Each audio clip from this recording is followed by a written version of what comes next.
على سيدنا الغوث الأعظم وعلى ولده سيدنا المرشدنا المكرم. أما بعد، فقد قال الله تعالى في كتابه المبين: بسم الله الرحمن الرحيم، إنك لعلى خلق عظيم. صدق الله العلي العظيم. وقد قال رسول الله صلى الله عليه وآله وسلم: إنما بعثت لأتمم مكارم الأخلاق. صدق الله رسوله النبي الكريم. وقد قال غوث الأعظم على ذاته نبينا عليه الصلاة والسلام: ولكل ولي قدم له وإني على قدم النبي بدر الكمال. أما بعد، बिरादरान तरीक़त व हाज़रीन मजलिस, अस्सलामु अलैकुम व रहमतुल्लाहि व बारकातुहू। এই নতুন গ্রামে মনে হয় আমি প্রথম এসেছি, আর আসতে অনেকটা দেরি হয়ে গেল যে কোনো কারণে। বেশ গুণ সময় নিব না, আপনাদের প্রায় 10-15 মিনিটের মধ্যে শেষ করার চেষ্টা করব। দু চারটে কথা আপনাদের সামনে রাখবো ইনশাআল্লাহ। আর আগামী কালকেও একটা মিলাদ আছে এখানে ইনশাআল্লাহ, ওইটা তাড়াতাড়ি শুরু হবে ইনশাআল্লাহ। দু চারটি কথা আপনাদের সামনে রেখে আমি রুখসাত হয়ে যাব।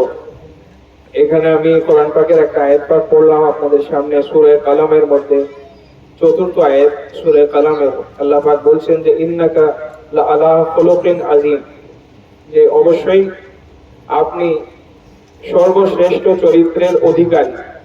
এটা রাসূল পাক সাল্লাল্লাহু আলাইহি ওয়াসাল্লামকে আল্লাহ পাক সম্বোধন করে রাসূলুল্লাহকে জানাচ্ছেন যে অবশ্যই আপনি সর্বশ্রেষ্ঠ চরিত্রের অধিকারী।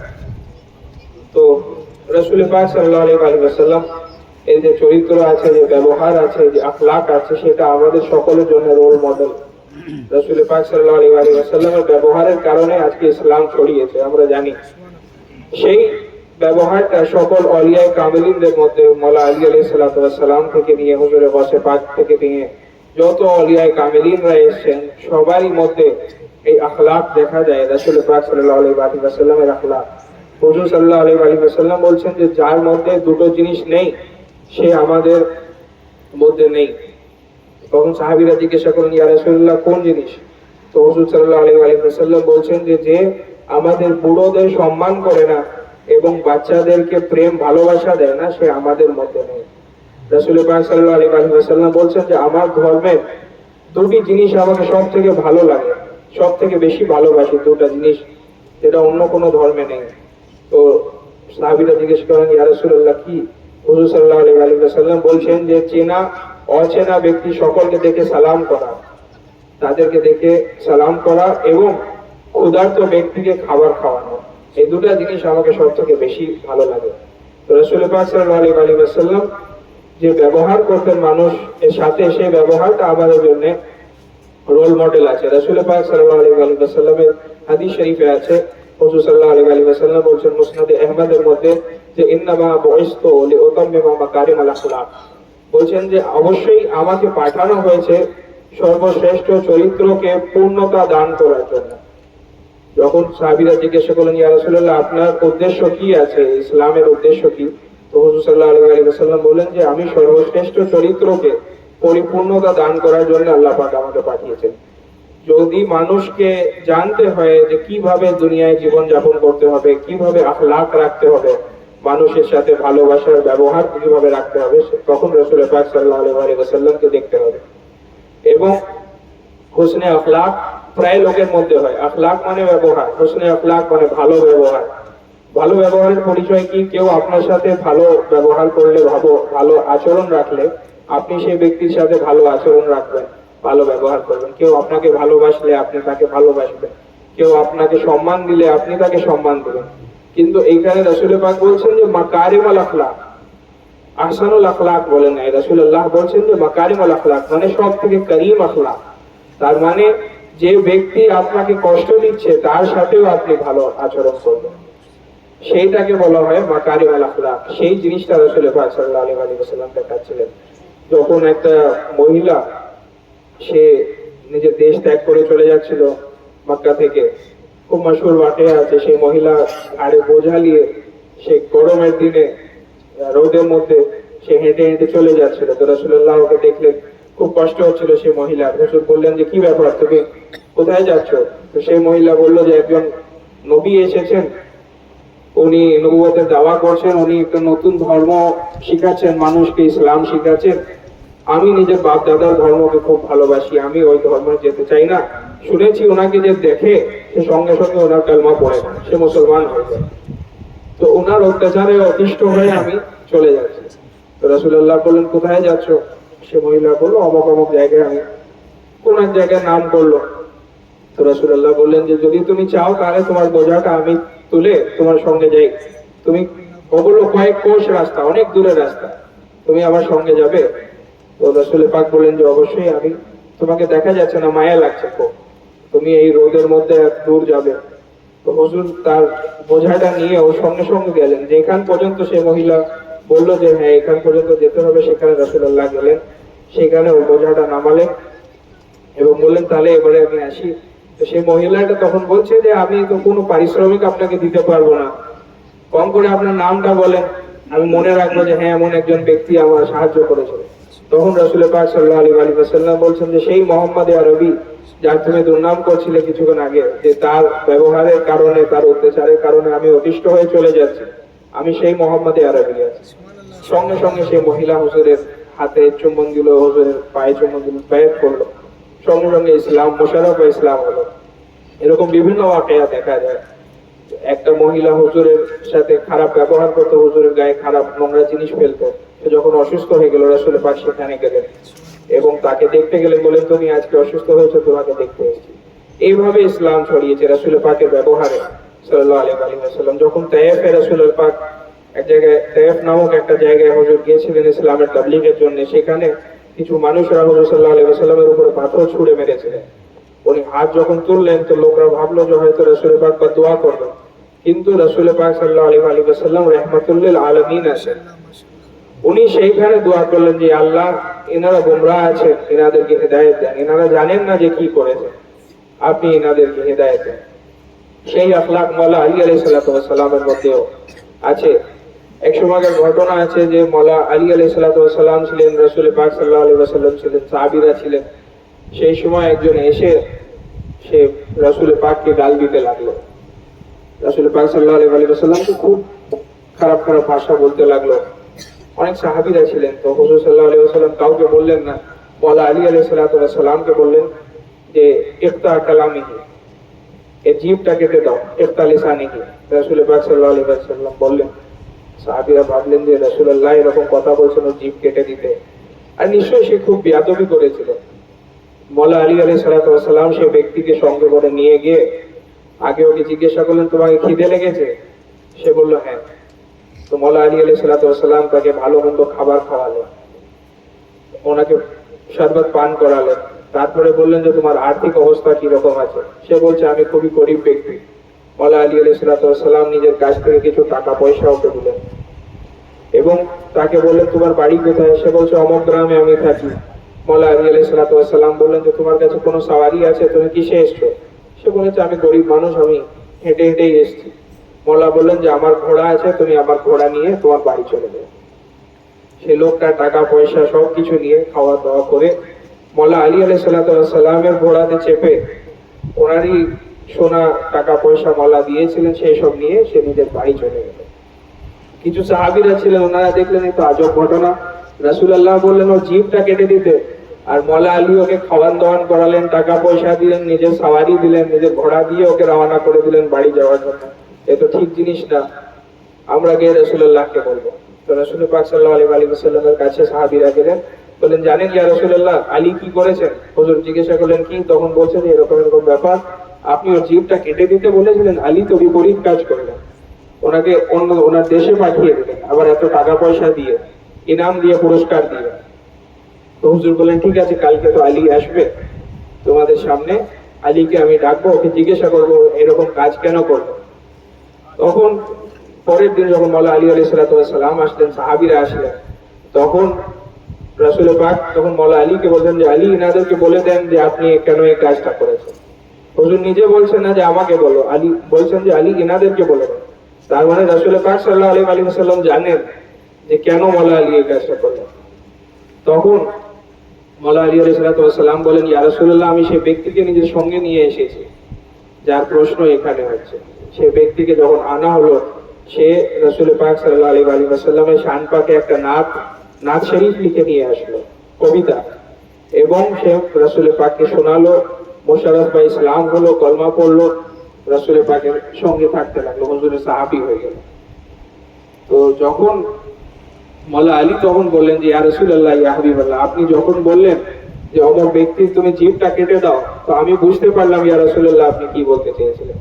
আপনি বললেন যে যে জিভ থেকে সে আমার বেয়াদবি করে সেই জিভটা কেটে দিতে, আমি ওই বেয়াদবির জিভটাকে কেটে দিয়ে ওকে আপনার নাজ শরীফ পড়ার জন্য সেই অন্য একটা নতুন পরিষ্কার পবিত্র জিভ দান করলাম, যেটা রাসূল পাক সাল্লাল্লাহু আলাইহি ওয়াসাল্লাম তখন হাসতে লাগলেন এবং বললেন যে হ্যাঁ, আমি জানতাম আলী যে আমার কথা শুধু তুমিই বুঝতে পারবে, এই জন্য এই কথাটা আমি তোমাকেই বলেছিলাম, তুমি সঠিকভাবে আমার কথাটা বুঝতে পেরেছো।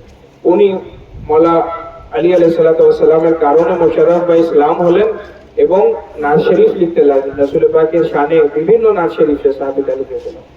এরকম বিভিন্ন আখলাকের ঘটনা মাওলা আলী আলাইহিস সালাতু ওয়াস সালামের জন্যও দেখা যায়। ওনার দরবারে কেউ আসলে খালি হাত কাউকে ফিরাতেন না, মাওলার খেদমতে যদি কেউ আসতো। এবং একটা মাশহুর ওয়াকিয়া আছে যে মাওলা একটা যুদ্ধে ছিলেন মাওলা আলী, সেইখানে উনি ওনার যে শত্রু ছিল তার উপরে উনি জয়প্রাপ্ত হবেন এবং ওকে ফিনারে জাহান্নাম করবেন। সেই অবস্থায় ওনার শত্রু ওনার সাথে একটা বেয়াদবি করে দিল, মাওলা আলী আলাইহিস সালাতু ওয়াস সালামের উপরে থুতু ফেলে দিলেন। মাওলা খুব রেগে গেলেন, তারপরে নেমে গেলেন, ওই শত্রুর উপর থেকে নেমে কিছুটা হাঁটতে লাগলেন। ঘুরে ফিরে আবার সেই ব্যক্তি যখন সামনে আসলো, সে বার করলো, মাওলা ওয়ারটাকে রুখে তাকে শেষ করলো। কিছু সাহাবীরা এটা দেখলেন, ওনারা বুঝতে পারলেন যে কি ব্যাপার। তখন রাসূলুল্লাহর কাছে গেলেন, বললেন ইয়া রাসূলুল্লাহ, আলী একটা সাহাবী, একটা শত্রুকে, কাফেরকে উনি শেষ করে দিতে চাইছিলেন। তখন আবার দাঁড়িয়ে গেলেন, দিয়ে খানিকক্ষণ ঘুরে ফিরে আবার এসে তাকে বার করলেন। এটা আমরা বুঝতে পারলাম না। ইয়া রাসূলুল্লাহ, আপনি মাওলা আলীকে জিজ্ঞাসা করলেন যে কি ব্যাপার। তখন রাসূল পাক সাল্লাল্লাহু আলাইহি ওয়াসাল্লাম জিজ্ঞাসা করলেন মাওলা আলীকে যে কি হয়েছিল, তুমি এরকম করলে কেন। তখন মাওলা আলী আলাইহিস সালাতু ওয়াস সালাম বললেন যে ইয়া রাসূলুল্লাহ, আমার যে তলোয়ার আছে এই তরবারি আমি আল্লাহর মর্জির জন্য চালাই এবং আপনার মর্জির জন্য চালাই। এটা আমার নিজের ব্যক্তিগত রাগ মেটাবার জন্য, নিজের ব্যক্তিগত প্রতিশোধ নেবার জন্য আমি নিজের তরবারি চালাই না। ইয়া রাসূলুল্লাহ, যখন আমি সেই ব্যক্তির উপরে চেপে গেছিলাম শেষ করব, সেই সময় সে আমার থুতু ফেলে দিল। মাওলা আলী আলাইহিস সালাতু ওয়াস সালাম বলছেন আমার একটা ব্যক্তিগত আক্রোশ চলে এসেছিল সেই ব্যক্তির উপরে, এই জন্য আমি নেমে গেলাম। আমি নেমে গিয়ে কিছুটা হাঁটলাম, ঘুরে ফিরে আবার যখন আমি চিন্তা করলাম যে না, আমি আল্লাহর রাস্তে জিহাদ করছি, আল্লাহ রাসূলের রাস্তে জিহাদ করছি, সে আমার আল্লাহর ধর্মের দুশমন, আল্লাহ পাকের দুশমন, আল্লাহ রাসূলের দুশমন, সেই জিনিসটা আবার যখন আমার মনে আসলো, সে ব্যক্তি আমাকে বার করলো, তারপরে আমি ওকে শেষ করলাম। ইয়া রাসূলুল্লাহ, যখন সেই মুহূর্তে আমি ওকে যদি শেষ করে দিতাম, তাহলে আমি নিজের ব্যক্তিগত আক্রোশের কারণে সে ব্যক্তিকে মারতাম, নিজের রাগ মেটাবার জন্য ওকে মারতাম। কিন্তু আপনি এই শিক্ষা আমাদেরকে দেন নাই ইয়া রাসূলুল্লাহ, আপনার আখলাক আমাদেরকে এই শিক্ষা দেয় নাই। আপনি যে শিক্ষা দিয়েছেন যে সব সময় সত্যি কথা বলো, নিজের রাগকে দমন করো। রাসূল পাক সাল্লাল্লাহু আলাইহি ওয়াসাল্লাম একটা যুদ্ধে গিয়েছিলেন, সেখান থেকে আসার পরে যখন মদিনা শরীফ ফেরত আসলেন, সাহাবীদেরকে বললেন যে একটা ছোট যুদ্ধ থেকে একটা বড় যুদ্ধে আসলাম। তখন সাহাবীরা জিজ্ঞাসা করলেন ইয়া রাসূলুল্লাহ, এটা কি বলছেন। তখন রাসূল পাক বলছেন যে হ্যাঁ, একটা বাহ্যিক যুদ্ধে গিয়েছিলাম, সেখান থেকে ফিরে এসে এখানে আধ্যাত্মিক যুদ্ধ চলছে, এখন নিজের নফসের সঙ্গে যুদ্ধের জন্য আমি ফেরত আসলাম। তো নিজের রাগকে কন্ট্রোল করা, রাসূল পাক সাল্লাল্লাহু আলাইহি ওয়াসাল্লামের আখলাকের পরিচয় হুজুর কিভাবে দিচ্ছেন যে যুদ্ধের জন্য হুজুর কিছু কিছু নিয়মাবলী বানিয়ে দিয়েছিল, প্রোটোকল ছিল যুদ্ধের মধ্যেও, জিহাদের মধ্যে। কিরকম, যে কোনো গাছ পর্যন্ত তো মানুষ কেউ কাটতে পারবে না তখন যুদ্ধের সময়, কোনো গাছকে কেটো না, কোনো জানোয়ারকে মেরো না, কোনো বয়স্ক মানুষকে মারো না, কোনো মহিলাকে মারো না, কোনো বাচ্চাকে তুমি মারতে পারবে না। এমনকি যে যে ব্যক্তি যুদ্ধ করতে এসছে, আসার পরে সে যদি নিজের জান নিয়ে পালায়, তার পিছনে ছুটে যেও না, তাকে যেতে দাও, তাকে পিছনে ছুটে গিয়ে মেরো না। এইসব হুজুর সাল্লাল্লাহু আলাইহি ওয়াসাল্লামের প্রোটোকল আছে, এসব আখলাকের পরিচয় দেয়। সেই আখলাক হুজুরে গাউসে পাক আলাউদ্দিন নবীনা আলাইহিস সালাতু ওয়াস সালামের মধ্যেও ছিল। হুজুরে গাউসে পাকের জন্য মাশহুর আছে যে উনি যখন কোনো ব্যক্তিকে দেখতেন যে কাঁদছে, হুজুর কাঁদতে লাগতেন, এবং যে কোনো রূপে সে ব্যক্তির সাহায্য করার চেষ্টা করতেন হুজুর গাউসে পাকের জন্য। বিভিন্ন রিওয়ায়াত এরকম আছে হুজুর গাউসে পাকের জীবন থেকে আমরা দেখতে পারি। হুজুর গাউসে পাক বলছেন কাসিদা গাউসিয়া শরীফের মধ্যে, বলে কুল্লু ওয়ালিয়িন কদমুন লাহু ওয়া ইন্নী আলা কদমিন নবী বদরিল কামালি। বলছেন যে প্রত্যেকটা আল্লাহর ওয়ালির জন্য একটা আল্লাহর নবীর পদ চিহ্ন আছে। বলে কুল্লু ওয়ালিয়িন কদমুন লাহু ওয়া ইন্নী আলা কদমিন নবী বদরিল কামালি, এবং আমি আমার জন্য যিনার পথে অনুসরণ করি, যিনার পদচিহ্নের অনুসরণ করি, উনি হচ্ছেন রাসূল পাক সাল্লাল্লাহু আলাইহি ওয়াসাল্লাম। রাসূলুল্লাহর রাস্তায় আমি হাঁটি। রাসূল পাক সাল্লাল্লাহু আলাইহি ওয়াসাল্লামের নতুন আখলাক হুজুর গাউসে পাকের মধ্যে ছিল। রাসূল পাক এর জন্য আমরা যিনার খানদান পাক থেকে আছি, হযরত সাইয়েদনা মাওলানা সৈয়দ শাহ আলী আব্দুল কাদের শামসুল কাদরি, শহীদ সৈয়দ মুর্শিদ আলী আল কাদরি আল্লাহ নবীনা আলাইহিস সালাতু ওয়াস সালাম। হুজুর মওলা পাক যিনার মাজার পাক হচ্ছে মেদিনীপুরে, এবং 14 ফাল্গুনে ওনার ওরস পাক হয়। জোড়া মসজিদ নামে খুব প্রসিদ্ধ আছে মাজার শরীফ। উনি নিজের দীওয়ান পাকের মধ্যে বলছেন যে वजूद जद्द आजम है नहीं है ये वजूद अपना, फना से पूछो सादिक है ये वादा गौसे आजम का। উনি বলছেন যে হুজুর গাউসে পাক দাওয়া করেছিলেন যে এই যে আমাকে তুমি দেখছো এটা আমার অস্তিত্ব না, এটা রাসূলুল্লাহর অস্তিত্ব। फना से पूछो सादिक है ये वादा गौसे आजम का। তুমি জিজ্ঞাসা করো অলিয়ায়ে কামিলিনদের কাছে, এবং সবাইকে জিজ্ঞাসা করো, মওতকে জিজ্ঞাসা করো, তো জানবে যে এই কথাটা সত্যি আছে হুজুর গাউসে পাকে।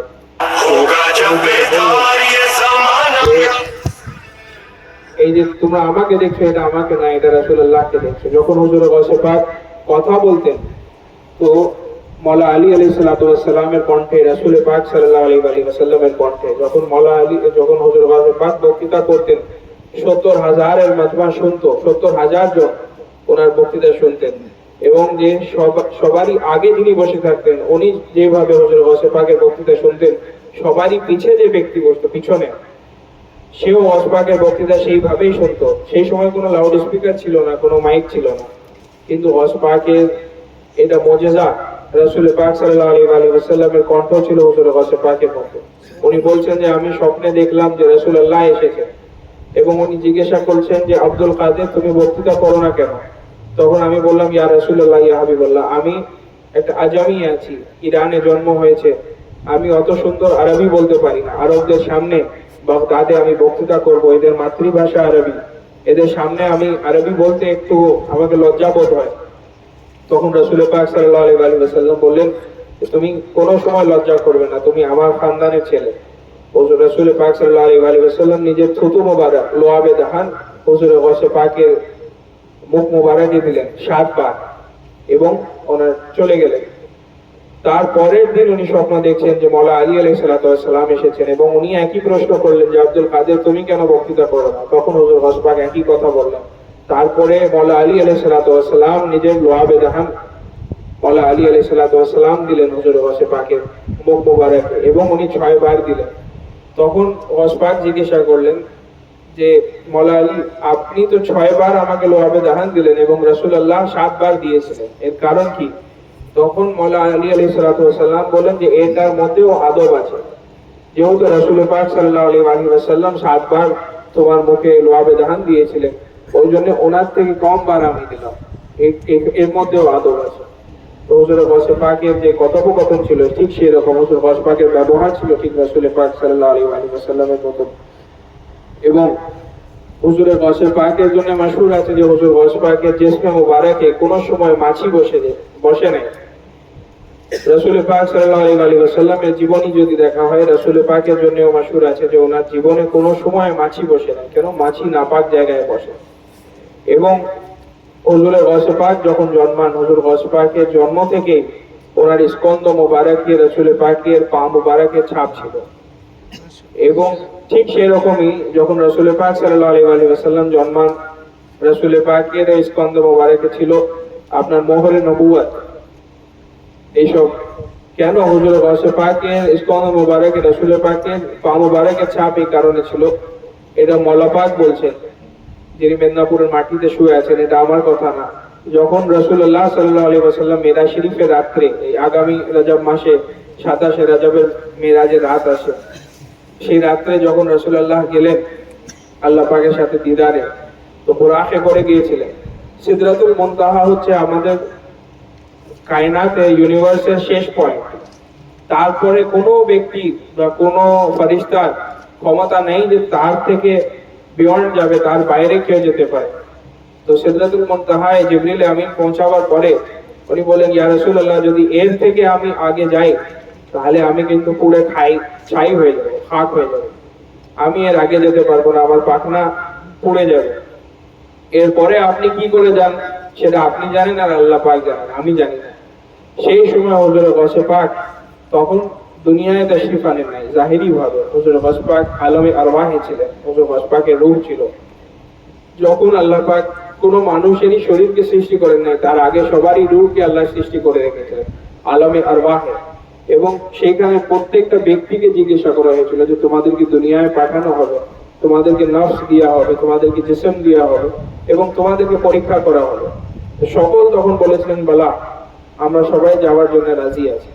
সেই সময় আলমে আরওয়াহের মধ্যে এখনো যিনারা আগামী আসবেন দুনিয়ায়, ওনাদের রূহ সব আলমে আরওয়াহের মধ্যে আছে। তারপরে আলমে শিকাম, তারপরে আলমে দুনিয়া, তারপরে আলমে মওত, আলমে বারজাখ, তারপরে আলমে আখিরাত।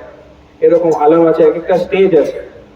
তো তখন আলমে আরওয়াহ থেকে হুজুর গৌসে পাকের রূহ মুবারককে আনা হলো এবং হুজুর গৌসে পাকের স্কন্দ মুবারকে রাসূল পাক সাল্লাল্লাহু আলাইহি ওয়াসাল্লাম পা দিয়ে উনি আল্লাহ পাকের কাছ পর্যন্ত গেলেন।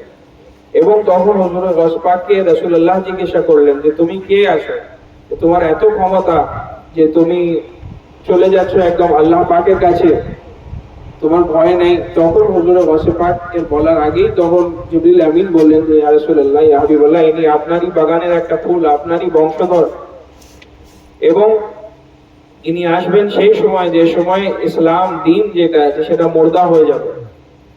তখন শুধু বাহ্যিক ভাবে মানুষ ইসলামকে নিবে, ইসলাম থেকে আধ্যাত্মিক সবকিছু শেষ হয়ে যাওয়ার মুহূর্তে উনি আসবেন এবং উনি এসে ইসলামকে আবার পুনর্জীবন দান করবেন। এই জন্য নাম মহিউদ্দিন হলো।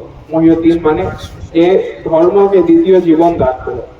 তো হুজুর গৌসে পাককে তখন হুজুর রাসূল পাক সাল্লাল্লাহু আলাইহি ওয়াসাল্লাম তখন বললেন যে যেমন ভাবে আমার পা তোমার ঘাড়ের উপরে আছে, কাল কিয়ামত পর্যন্ত যত আল্লাহর ওয়ালিরা আসবেন সকলের স্কন্দের উপরে তোমার পা থাকবে। এই জন্য হুজুর গৌসে পাক মাদ্রাসায়ে নিজামিয়ার মধ্যে উনি এলান করেছিলেন যে কদমি হাজিহি আলা রাকাবাতি কুল্লি ওয়ালি আল্লাহ, আমার যে পা আছে সকল আল্লাহর ওয়ালির ঘাড়ের উপরে আছে। হুজুর গৌসে পাক এটা ঘোষণা করলেন। তখন খাজা বাবা উনি তখন খোরাসানের মধ্যে ছিলেন, মোরাকেবার মধ্যে। ওনার কিছু শিষ্যদেরকে নিয়ে বসে খাজা মঈনুদ্দিন চিশতি রাহমাতুল্লাহ আলাইহি, আল্লাহ তাআলা নবীনা আলাইহিস সালাতু ওয়াস সালাম, উনি বসেছিলেন এবং ওনার কিছু শিষ্যরা ছিলেন মোরাকেবা করছিলেন। তো উনি কাশফের দ্বারা হুজুর গৌসে পাকের ঘোষণা শুনতে পান যে বাগদাদ শরীফে হুজুর গৌসে পাক ঘোষণা করলেন যে কদমি হাজিহি আলা রাকাবাতি কুল্লি ওয়ালি আল্লাহ, আমার এই যে পা আছে সকল আল্লাহর ওয়ালির স্কন্দের উপরে আছে। তখন খাজা বাবা উনি চোখ বন্ধ করে বলতে লাগলেন যে বাল আলা হাদাকাতে আইনি ওয়া রাসি, বাল আলা হাদাকাতে আইনি ওয়া রাসি। বলতে বলতে উনি রুকুতে গেলেন, সাজদায় পড়ে গেলেন। সাজদারত থাকলেন অনেকক্ষণ। তারপরে আবার ওনার শিষ্যরা ওনাকে ধরে তুললেন। তখন জিজ্ঞাসা করলেন যে খাজা বাবা এটা কি হলো, আপনি মোরাকেবায় ছিলেন, আমরাও ছিলাম, আপনি হঠাৎ সাজদায় পড়ে গেলেন, বলেন বাল আলা হাদাকাতে আইনি ওয়া রাসি। তখন হযরত খাজা মঈনুদ্দিন চিশতি বলছেন যে যিনি সুলতানুল আউলিয়া আছে উনি এখনই ঘোষণা করলেন যে কদমি হাজিহি আলা রাকাবাতি কুল্লি ওয়ালি আল্লাহ, আমার এই যে পা আছে সকল আল্লাহর ওয়ালির স্কন্দের উপরে আছে। ওই জন্য ওনার উত্তর আমি দিচ্ছিলাম, আমি বলছিলাম যে বাল আলা হাদাকাতে আইনি ওয়া রাসি, কিন্তু অবশ্যই ইয়া গৌসে পাক আপনার তো পা আমার ঘাড়ে আছেই, কিন্তু বাল আলা হাদাকাতে আইনি, কিন্তু আমার চোখের উপরেও আছে, ওয়া রাসি এবং আমার মাথার উপরেও আছে। আমি বলতে বলতে ওনাকে সাজদা করতে লাগলাম। হুজুর গৌসে পাক এর যে মাকাম আছে সেটা ঠিক যেরকম রাসূল পাক সাল্লাল্লাহু আলাইহি ওয়াসাল্লামের মাকাম আছে আম্বিয়ায়ে কিরামদের মধ্যে, নবীদের মধ্যে, সেই রকম মাকাম হুজুর গৌসে পাকের আছে আল্লাহর ওয়ালিদের মধ্যে। হুজুর গৌসে পাক বলছেন কাসিদা গৌসিয়া শরীফের মধ্যে, মাকামুকুমুল উলা জামআউ ওয়ালাকিন মাকামি ফাওকাকুম মা যালা আলী। বলছেন যে তোমাদের সকলের মাকাম উঁচু আছে আমি মানলাম, মাকামুকুমুল উলা জামান ওয়ালাকিন মাকামি ফাওকাকুম মা যালা আলী, কিন্তু আমার যে মাকাম আছে, আমার যে স্থান আছে সেটা তোমাদের থেকে অনেক ঊর্ধ্বে আছে। হুজুর গাউসে পাক বলছেন, আনাল বাজি ও আশহাবু কুল্লি শাইখিন, আমি হচ্ছি সেই বাজ পাখির মতন, আশহাবু কুল্লি শাইখিন, যে বলছেন যে আমি সব থেকে উঁচু আকাশের মধ্যে উড়ি। যে কোনো সময় বাজ পাখির জন্য মাশহুর আছে যে ও বৃষ্টিতে ভিজে না, কেন? সে যে মেঘ হয়, মেঘের উপরে সে উড়তে জানে। কেবলমাত্র বাজ পাখির ক্ষমতা আছে। তো হুজুর গাউসে পাক বলছেন যে আনাল বাজি ও আশহাবু কুল্লি শাইখিন, আর তারপরে বলছেন যে আমার মতন কে আছে যে আল্লাহ পাক আমাকে এত ক্ষমতা দান করেছেন, আমার মতন কে আছে তোমাদের মধ্যে? হুজুর গাউসে পাক ঘোষণা করলেন যে আফালাত শুমুসুল আউয়ালিনা ওয়া শামসুনা আবাদান আলা উফুকিল উলা লা তাগরিব। হুজুর গাউসে পাক বলছেন যে আমার আগে যারা এসেছেন সকলের সূর্য শুমুসুল আউয়ালিনা গরুব করে গেছে, আফালাত শামসুল আউয়ালিনা ওয়া শামসুনা আবাদান আলা উফুকিল উলা লা তাগরিব, কিন্তু আমার যে সূর্য আছে সব সময় সর্ব উত্তম সর্ব উচ্চ আকাশে চমকাবে, কিয়ামত পর্যন্ত কোনো সময় আমার সূর্য ডুববে না। এটা হুজুর গাউসে পাক নিজে ঘোষণা করেন নাই, বা হুজুর গাউসে পাকের অহংকার নয়, নাউজুবিল্লাহ, উনি সুলতানুল আউলিয়া আছে, কিন্তু এই ঘোষণা রাসূল পাক সাল্লাল্লাহু আলাইহি ওয়াসাল্লাম ওনার মাধ্যমে করেছে। এই যে সূর্যের কথা হুজুর গাউসে পাক বললেন যে আমার সূর্য কিয়ামত পর্যন্ত চমকাবে, সেটা রাসূল পাক সাল্লাল্লাহু আলাইহি ওয়াসাল্লামের সূর্য।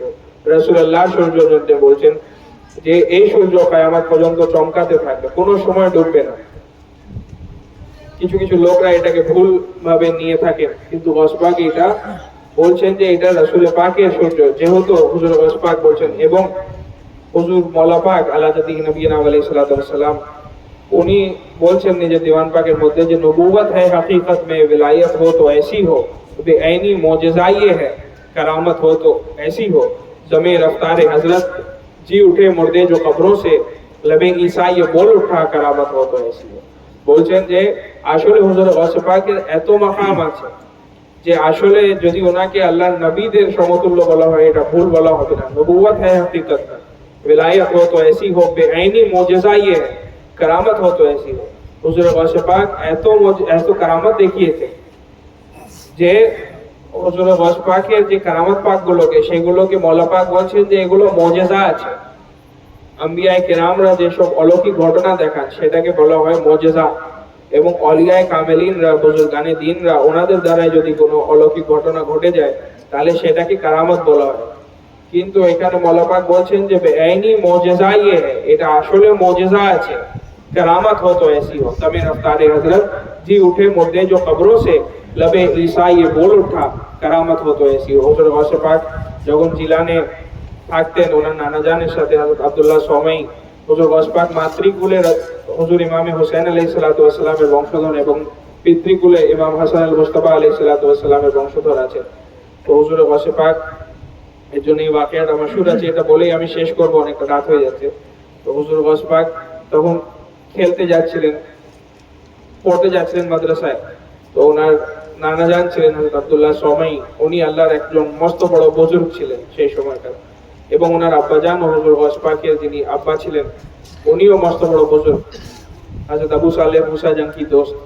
দুই দিক থেকে ইমামে হাসান ও হুসাইনের বংশধর হুজুর গাউসে পাক, এবং ওনার নানা জানের কাছে বিভিন্ন জায়গা থেকে মহিলারা আসতেন তাবিজ দোয়া নিতে, সবারই কাজ হতো, চলে যেত। তো হুজুর গাউসে পাক এক সময় শুনলেন যে একটা বাড়ি থেকে কান্নার শব্দ আসছে। তো হুজুর গাউসে পাক তখন খুব অল্প বয়সী ছিলেন, 7-8 বছরের। উনি সে বাড়ির ভেতরে ঢুকে গেলেন এবং উনি দেখছেন যে সবাই কাঁদছে, আর মাঝখানে একটা লাশ রাখা আছে, অনেক লোকরা কাঁদছে। তার মধ্যে একটা মহিলা সব থেকে বেশি চিৎকার করে করে কান্না করছিল। তো গাউসে পাক সেই মহিলার কাছে গেলেন এবং জিজ্ঞাসা করলেন যে কি ব্যাপার, তুমি কেন কাঁদছো? সে বলতে চায় না। বারবার জিজ্ঞাসা করার পরে তখন সে বলছে, এই দেখছো এই যে লাশ আছে এটা আমার ছেলে, মারা গেছে, এই জন্য কাঁদছি, আর কেন কাঁদছি? গাউসে পাকের খুব মায়া লাগলো। গাউসে পাকের সাবানায়ে হায়াতের মধ্যে আছে যে ওনার খুব তাড়াতাড়ি কোনো ব্যক্তিকে কাঁদতে দেখলে হুজুর গাউসে পাক কাঁদতে লাগলেন। গাউসে পাক কাঁদতে লাগলেন, দিয়ে বললেন যে যদি এ জীবিত হয়ে যায় তুমি খুশি হবে? ওই মহিলা বলছে, এটা তুমি কি বলছো, এটা হয় নাকি, আমার ছেলে মারা গেছে এখানে। তখন গসপাক জিজ্ঞেস করে, তুমি খুশি হবে কিনা? সে বলছে যে অবশ্যই, এটা থেকে আজ আমি কি চাইবো, অন্ধ ব্যক্তি কি চায়, দুটো চোখ চায়, এর থেকে আর আমি কি চাইবো? তখন গসপাক বললেন যে কুম বিইজনিল্লাহ, আল্লাহর হুকুমে উঠে যায়। বলার ছিল সঙ্গে সঙ্গে সেই মুর্দাটা কালমা পড়তে পড়তে উঠলো। এবং সেইটা একটা, চারিদিকে বড় বড় আলেমরা সব থাকতেন এখানে সেই সময় জিলানের মধ্যে। ওনারা বললেন যে দেখো, একটা সাইয়্যদ দাদা আছেন, উনি মুর্দাকে জীবিত করে দিয়েছেন। চারিদিকে এটা মাশহুর হতে লাগলো। গসপাক সেখান থেকে বেরিয়ে আসলেন এবং এটা ছড়াতে লাগলো। তো হুজুর গৌসে পাকের নানা জান ও শুনলেন, হযরত আব্দুল্লাহ সবাই, উনি শুনলেন যে গৌস পাক এরকম একটা কারামাত করে দিয়েছেন, একটা মুর্দাকে জীবিত করে দিয়েছেন। তো হুজুর গৌস পাকের যে নানা জান ছিলেন, উনি জানতেন যে ইনি সব সুলতানুল আউলিয়া, নিজের জামানার কি সব যুগের জন্য উনি সবারই বাদশাহ আছেন, আউলিয়া কামিলিনদের। কিন্তু এইভাবে প্রকাশ করা ঠিক না কোন কারামাত। কেন? প্রত্যেক দিন যখন কেউ জিলানে যদি কেউ মারা যায়, তাহলে কেউ আর মারা যাবে না, প্রত্যেক দিন জীবিত করতে হবে। তো গৌস পাককে তানবীহ করার জন্য ওনার নানা জান একটা ছড়ি হাতে ধরলেন এবং ওনাকে দেখলেন যে ওখানে যাচ্ছেন। গৌস পাককে ভয় দেখাবার জন্য হযরত আব্দুল্লাহ সমাই ওনার পিছনে পিছনে ছুটতে লাগলেন। গৌস পাকও দেখলেন যে ওনার নানা জান আসছে। উনি তখন বুঝতে পারলেন যে আমি এটা কি করে ফেললাম। তখন উনি ছুটতেন, ওনার নানা জান পিছনে ছুটছিলেন। পাশে থেকে একটা ইহুদিদের কবরস্থান ছিল এবং গৌস পাক তখন বলছেন যে আমি তো ছুটছি, আমার পিছনে আমার নানাও ছুটছেন, তোমরাও সবাই ছুটো। এবং রিওয়ায়েতে আছে, বিভিন্ন আউলিয়া কামিলিন বুজুর্গানে দ্বীন নিজের বইয়ে লিখেছে যে যত মুর্দা ছিলেন সেখানে ইহুদিদের কবরস্থানে, সবাই উঠে কিন্তু সবাই জীবিত হয়ে গেল এবং সবাই ছুটতে লাগলো গৌস পাকের পিছনে। তখন ওনার নানা জান বুঝতে পারলেন যে ইনি সাধারণ কোন আল্লাহর ওয়ালি নয়। তো এইটা লিখেছেন যে দমে রফতারে হযরত जी उठे मुर्दे जो कब्रों से लबे ईसा ये बोल उठा, करामत हो तो ऐसी हो। হযরত ঈসা আলাইহিস সালাতু ওয়াস সালামের জন্য মাশহুর আছে যে উনি মাটির পাখি তৈরি করতেন এবং তাতে ফুঁক দিতেন, আল্লাহর হুকুমে সেটা উড়ে চলে যেত। এবং কয়েকটা ওয়াকিয়া এটাও লেখা আছে যে উনি মুর্দাকেও জীবিত করেছেন হযরত ঈসা আলাইহিস সালামের জন্য। তো হুজুর গৌস পাকই অল্প বয়স থেকে মুর্দা জিন্দা করেছেন, বিভিন্ন রিওয়ায়াত আছে। একটা আমি আপনাদের সামনে মনকাবত পাক পড়ছিলাম, সেখানে हुजूर मौला पाक बोलছেন যে बनाकर जवाब उनको आलम में भेजा, खुदा ने सुना जब सवाल मोहम्मद। কিছু পাদ্রীরা এসেছিলেন হুজুর গৌস পাকের কাছে, কিছু খ্রিস্টানরা মুনাজারা করতে। ওনারা বলছেন যে আমাদের ধর্ম বড়। হুজুর গৌস পাক বলছেন যে ইসলাম বড়। তখন ওনারা বলছেন যে আমাদের নবী মুর্দা জিন্দা করতেন, আপনাদের ধর্মের নবীর জন্য এরকম কোনো কথা আমরা শুনি নাই। তখন হুজুর গৌস পাক বলছেন যে আমাদের নবী তো দূরের কথা, আমি তো সাধারণ একটা উম্মতি, আমি যদি মুর্দা জিন্দা করি। তখন ওরা বলছে এটা কি বলছেন আপনি? তখন গৌস পাক বলছেন যে হ্যাঁ, তোমরা যেখানে নিয়ে যাবে। ওরা নিজের সব থেকে প্রাচীন কবরে নিয়ে গেল, নিজের কবরস্থানের মধ্যে। খ্রিস্টান সব থেকে প্রাচীন কবর, প্রায় 350-400 বছর আগেকার। এবং কয়েকজন 300-350 পাদ্রী সব গৌস পাকের সঙ্গে বয়াস করতে এসেছিলেন। হযরত গৌস পাক সেখানে গেলেন এবং বললেন কুম বিইজনি, আমার হুকুমে উঠে যাও। এবং রিওয়ায়েতে আছে যে সে কালমা পড়তে পড়তে উঠলো। সে 350 জন পাদ্রী ওনারা সকল গৌস পাকের হাতে বায়াত করলেন, মুশাররফ বা ইসলাম হলেন। তো मौला पाक বলছেন যে बनाकर जवाब उनको आलम में भेजा, खुदा ने सुना जब सवाल मोहम्मद।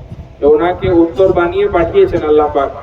কখন? যখন রাসূল পাক সাল্লাল্লাহু আলাইহি ওয়াসাল্লামের উপরে কোনো প্রশ্ন হচ্ছিল, তখন আসলে ওনাকে উত্তর হিসাবে পাঠিয়েছিলেন। যখন দিন মুর্দা হয়ে যাচ্ছিল, তখন হুজুর গৌস পাককে পাঠিয়েছিলেন। তিনি সুলতানুল আউলিয়া আছেন, ঠিক যেরকম রাসূল পাক সাল্লাল্লাহু আলাইহি ওয়াসাল্লাম ছিলেন, সেই রকমই হুজুর গৌস পাক আছেন। একটা ছোট ওয়াকিয়া বলে আমি শেষ করব। হুজুর গৌস পাক এক সময় যেতেন বাগদাদ শরীফে, একটা নদী ছিল, তার পাশ থেকে গৌস পাক যেতেন সাগরের কাছ থেকে। তো সেখানে একটা মহিলা বসে কাঁদতো, প্রায় হুজুর গৌস পাক দেখতেন যে সেই মহিলাটা ওই সাগরের দিকে তাকিয়ে কাঁদছে। একদিন হুজুর গৌস পাক জিজ্ঞাসা করলেন যে তুমি কেন কাঁদছো?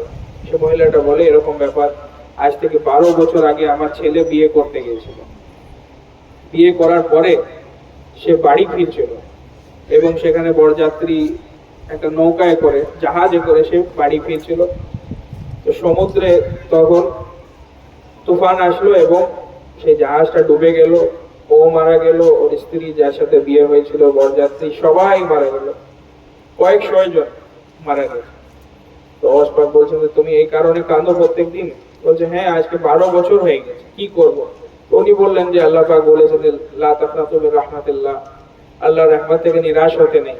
বলছে এটা থেকে তো মারা গেছে, এটা থেকে নিরাশ হওয়ার কি? তো অসপাক ওকে বললেন যে তুমি সবর করো, যা হওয়ার আল্লাহ ভালোর জন্য, কিছু ভালো বুঝেছেন আল্লাহ নিয়ে। বলছেন না, আমার একটাই ছেলে ছিল, আর আমার স্বামী নাই, কেউ নাই, আমার সাহারা কেউ নেই, ওই জন্য আমি কাঁদি। তখন যখন খুব কাঁদতে লাগলো, তখন অসপাক শুধু ইশারা করলেন হাতে, এবং সেই জাহাজ উঠে চলে আসলো, এবং সাহিল থেকে দেখছে যে সে মহিলা এই জাহাজটা কিন্তু ওদের দিকে চলে আসছে। এরকম বিভিন্ন অসপাকের ঘটনা আছে। অন্য সময়, কোনো সময় যদি সময় পাই ইনশাল্লাহ আপনাদের সামনে রাখবো। আমি নিজের মুখতাসার বক্তৃতা এখানে এই বলে শেষ করবো যে আমরা আউলিয়ায়ে কামিলিনদের দামান ধরে থাকতে পারি এবং সঠিক ইসলামকে চিনতে পারি, সিরাতে মুস্তাকিমে চলতে পারি, নামাজ রোজা পরহেজগারি আমাদের সকলের মনে আল্লাহ পাক দান করেন, এবং সব সময় ইমানের সঙ্গে দুনিয়ায় থাকতে পারি এবং ইমানের সঙ্গে যেন দুনিয়া থেকে অবসাদ হতে পারি। ওয়া আখিরু দাওয়ানা আলহামদুলিল্লাহি রাব্বিল আলামিন, লা ইলাহা ইল্লাল্লাহ মুহাম্মাদুর রাসূলুল্লাহ। আর সর্বশেষ